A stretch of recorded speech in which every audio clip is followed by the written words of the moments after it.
আসসালামু আলাইকুম। এটা হচ্ছে আগারগাঁও নির্বাচন অফিসের একদম সামনে।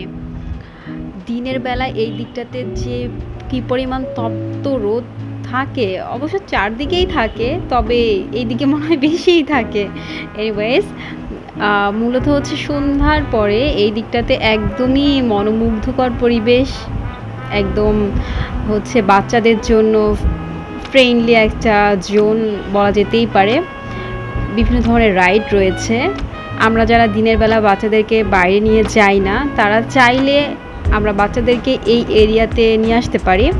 এক্ষেত্রে বাচ্চাদেরও যেমন একটা ভালো লাগার মতো একটা পরিবেশ তারা পাবে, ঠিক তেমনি আমরা বড়রাও একটু হাঁটা চলাফেরা করে সারাদিনের যে ক্লান্তিবোধ তা দূর করতে পারবো। আমার কাছে মনে হয়েছে যে দিনের বেলার চেয়ে এই ধরনের রাইড তারা যে রাতে দিয়েছে এটাই বেশ ভালো হয়েছে সবার জন্য। এখানে বিভিন্ন ধরনের ফাস্ট ফুডের দোকান রয়েছে, আবার বাচ্চাদের খেলার সামগ্রীও রয়েছে। তবে একটা গুরুত্বপূর্ণ ইনফরমেশন না দিলেই নয়, এইখানে যে রাইডগুলি রয়েছে সবগুলো রাইডের মূল্যই 50 টাকা করে।